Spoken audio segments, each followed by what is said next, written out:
Hi, I'm Rachel Abbasi. Welcome to the Recovery Daily Podcast. As always, thanks for spending time with me. Some of you tell me that some of your favorite episodes are story time, and so here we go. I'm going to talk about college, and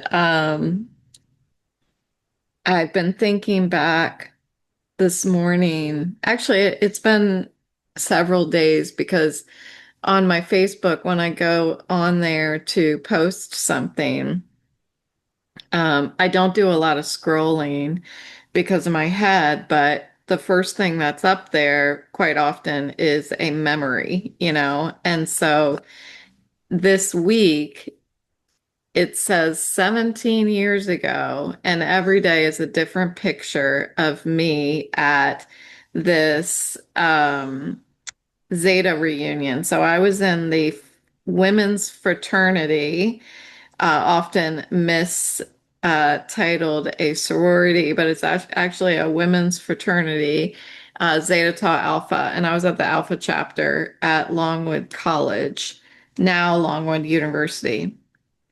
And without going into the whole story about how I ended up in this women's fraternity, it was, it was, I have a lot of mixed feelings about it. Like, there is undoubtedly, I love all the women that were in there, for sure. But a lot of times I didn't feel like I fit in. And unless I was around most of my pledge sisters, I felt like I fit in. But a lot of times I just felt kind of like I don't have enough friends I don't have enough friends outside of this fraternity in all of the men's fraternities and stuff to be cool. You know what I mean? Like, I just had just a completely weird, like, wrong thought about myself back then. So when it was time after I had graduated to go to this reunion, some of those same feelings of just inadequacy, like I'm not good enough, came screaming back to me. So I was going to attempt to tell you if that was 17 years ago, how long was it after I graduated that the reunion was? And I'm sure that's easy to think about. But for me, if I start going down that road, I'm going to completely forget to tell you what it is that I wanted to focus on today. And really, the focus is the gift that is hidden under that wreckage of my past. So, like, looking back, I think about how when I went to this reunion, I got sloshed, okay? My drinking, I didn't outgrow it. Um, when I look back and examine that time of my life between being in college for 4 years and then graduating, I had a baby right away, which I'm so grateful for. But I still didn't grow out of my drinking. I just fell deeper into it. What I once, thought was this partying phase of my life was really the beginning of this emotional chaos that shaped the next 2 decades of my life. When I look at these memories, part of me wants to post them and be like, this this is my disease in this picture. But I don't want to dismiss the love that I felt being with those women because I don't want to discount that attachment that I felt. It's just hard to talk about. It's hard to articulate properly to give the people that were around me at that time, the respect and love that I felt for them, to express that, but also to share that I was a very lost soul back then. So this highlight reels, or the what keeps popping up on my feed about my memories 17 years ago, it shows these beautiful young women, just as always, dressed beautifully, smiling beautifully. You know, we were all I do recall like all of us talking about a little bit about what was going on in our lives since we graduated. And lots of people had some hard stuff they were going through. Um, but my memories of those pictures tell a different story than what the pictures look like. What I actually remember from that reunion is I remember feeling uncomfortable. Um, so again, this is like, it's hard to talk about because I don't want to dismiss my friendships with the people. It doesn't mean because I felt uncomfortable that it had anything to do with my lack of um, comfort that I felt from them, from their personalities and their character. It's just, it doesn't have anything to do with them. It was what was happening inside of me and my insecurities. And I lived with that insecurity forever, forever, until um, honestly, a few years into sobriety is when that insecurity started to dissipate, and I started to really see that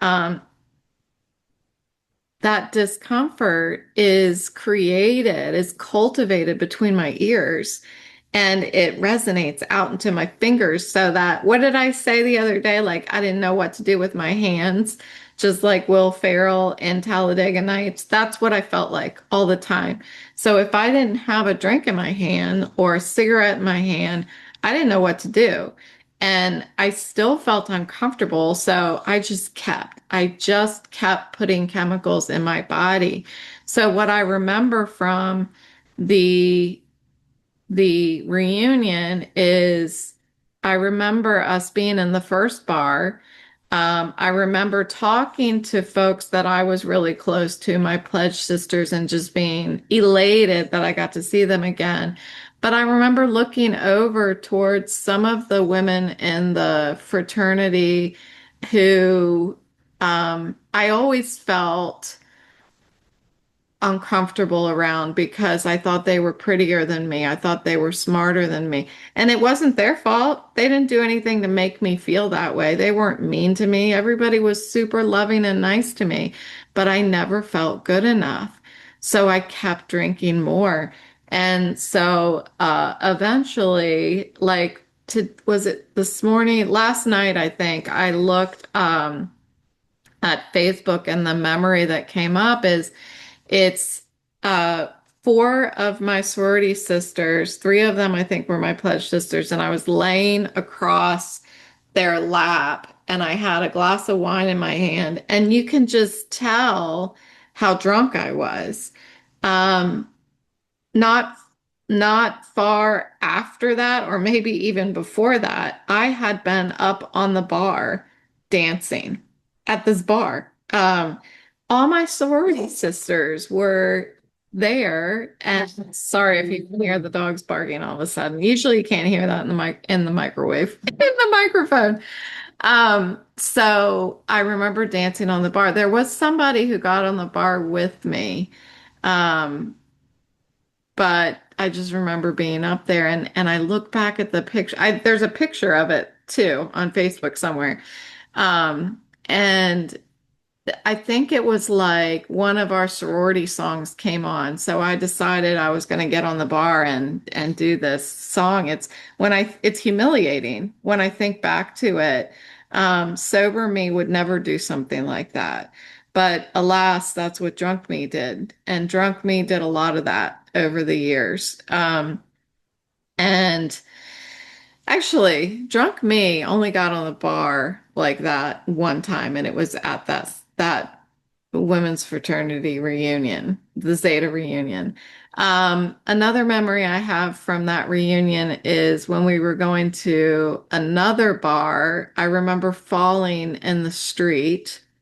I don't remember how I fell.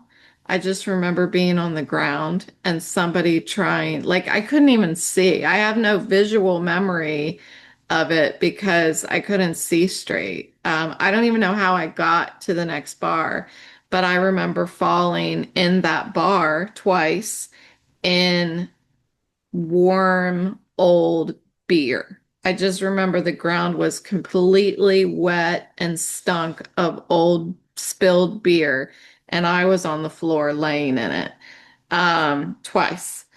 Um, and I remember laughing, I remember laughing like this is fun.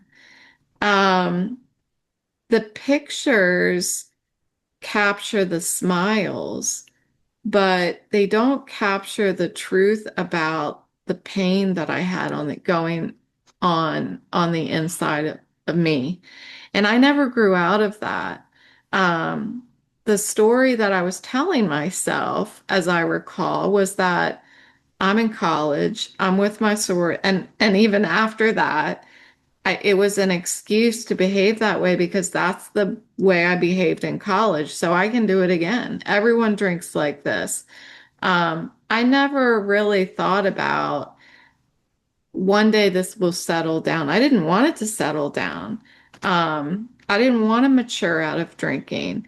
I just became better at justifying it. I became better at um, at I think handling myself over time, although others may disagree with me, that I ended up being able to more quietly drink while handling my emotions. Like when I was in college, it was emotional chaos. And that behavior became normalized because everybody around me was kind of doing similar things. We were all in our early 20s and we were dealing with all of our normal chemicals. I was, but I was partying on top of it so that I could ignore all of that discomfort. Um, I was unknowingly practicing a solution that became my biggest problem. Um, the fun stopped being fun. And the emotional chaos began to have repercussions.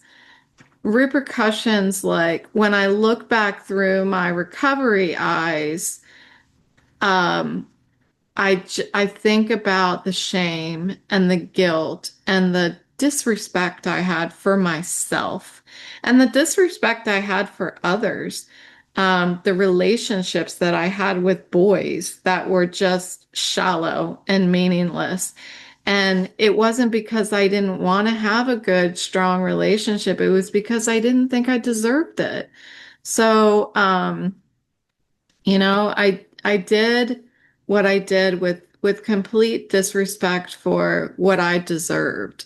And I just continued to live in this insecurity, fear of never being good enough, loneliness because I had this obstacle, alcohol, that was keeping me from true connection to anyone.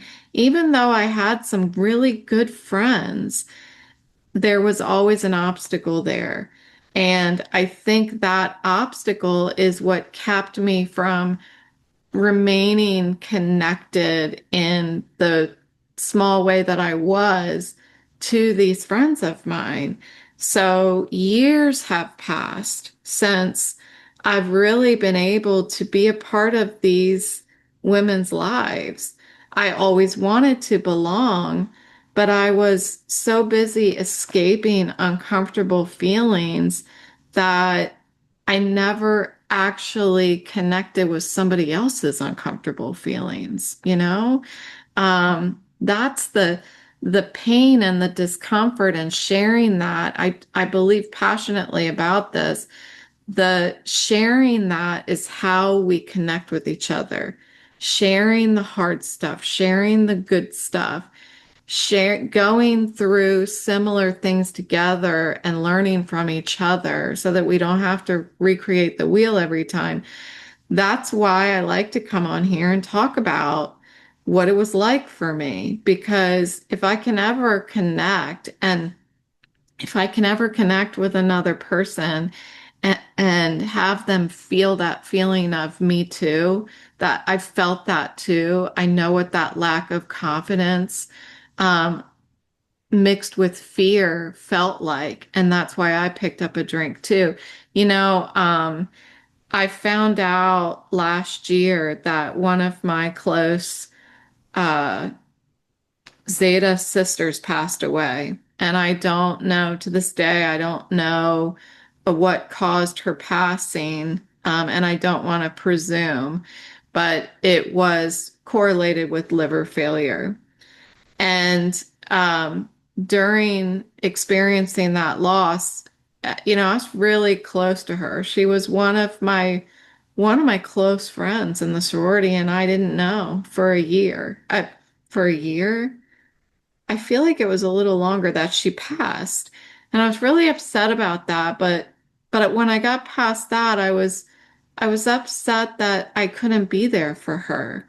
That she must have felt like I'll never have that chance, that obstacle that I carried with me that kept my connection, kept my true connections from really solidifying in my life is is something that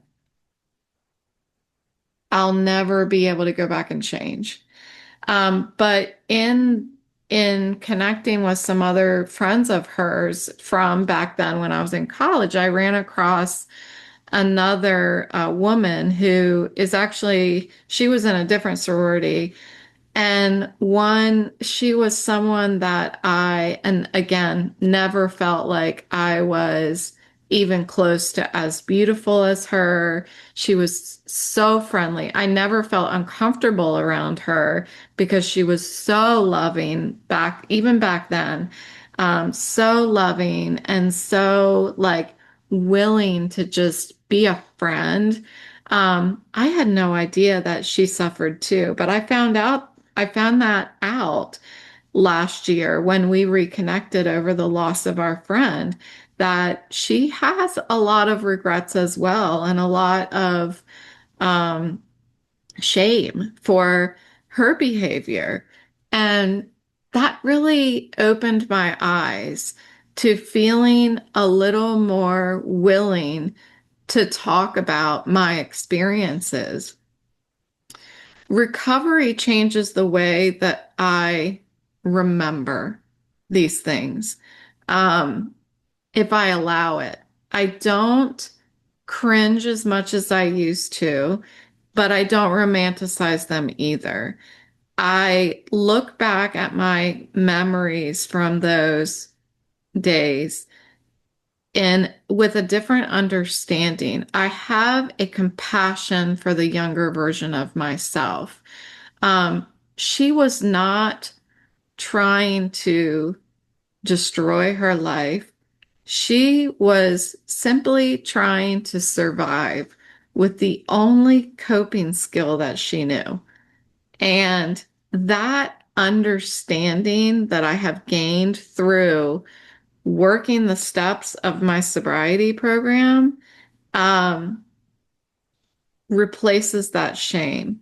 I rarely like to go back there in my mind because it's uncomfortable. It's embarrassing. It makes me feel vulnerable. It doesn't complete that. polished version that I would rather present. But that polished version didn't exist. Um, I never was what I wanted to be, and I didn't do anything about it to become that. And it's not my fault. It's nobody's fault. It is how my experiences in my life molded me into finding the coping solution that I did. Um, but I don't regret that part of my life because without it, I wouldn't be where I am today. You know, I may have some things that I'll always regret. I don't like to say that word because I think we're not supposed to in AA, but I will regret not being able to connect with my friend before she passed. How can I not? I think that people value stories about accomplishments and achievements, and they want to see beauty and success and awards. And um, but my recovery life has taught me to value something much different, and it is the capacity to be honest.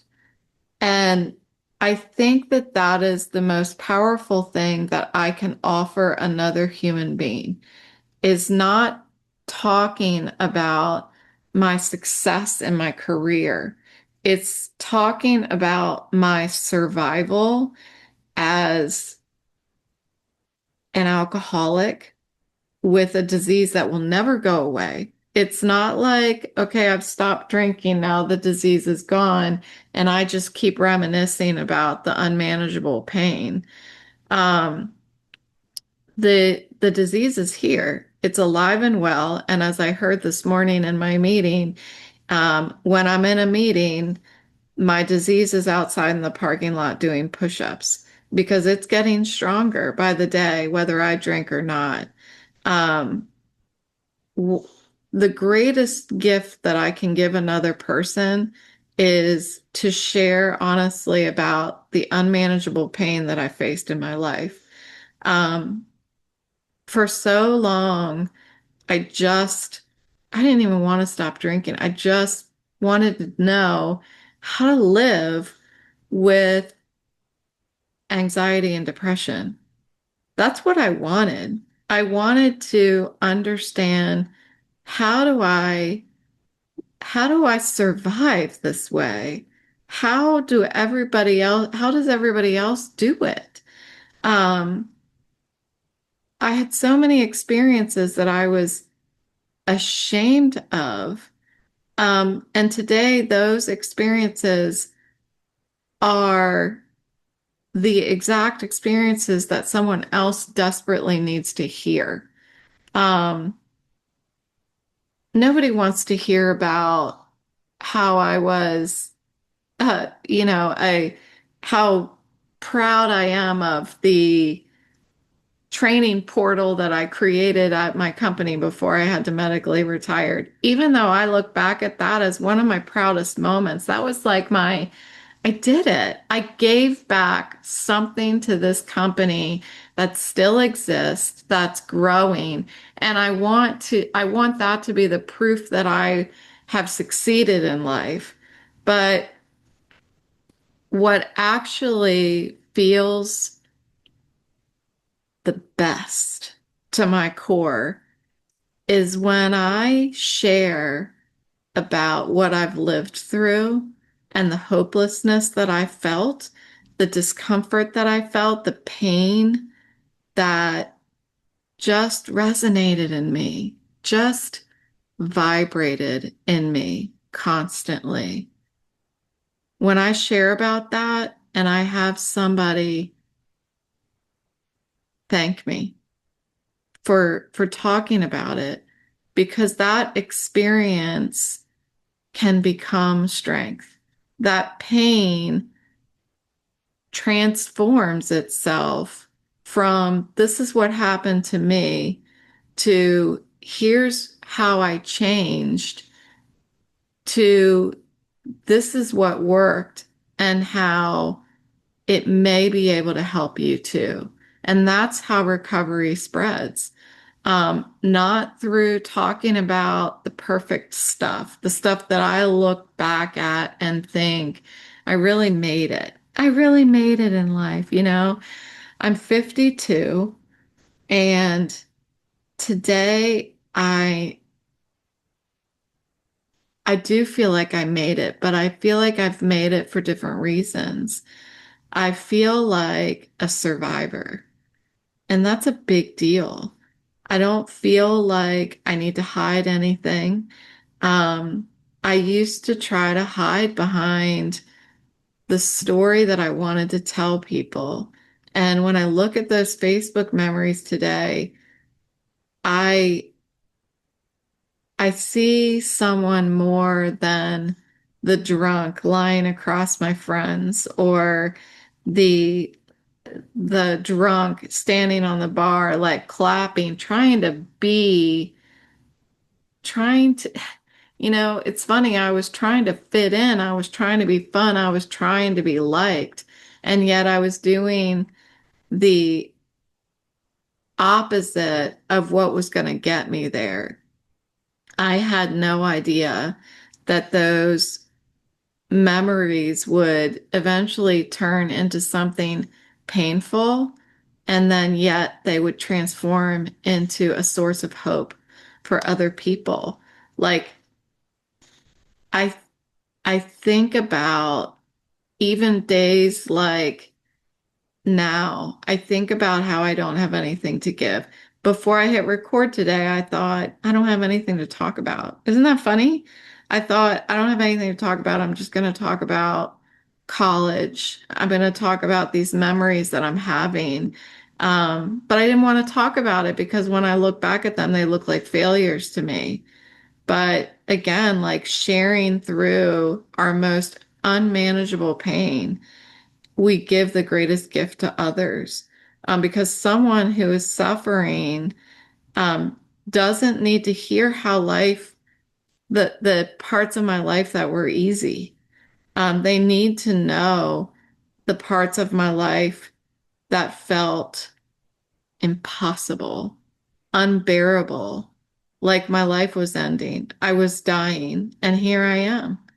And that's the only story I need to tell. That's the only story for me today that really, really matters because I want other people to survive. I've seen too many people not survive from the exact same disease that I sit here holding, and I can't live with myself if I don't share the thing that kept me here on earth. So that's why I'm here. And that's why I'm so passionate about it. So thanks for listening, and I will talk to you next time.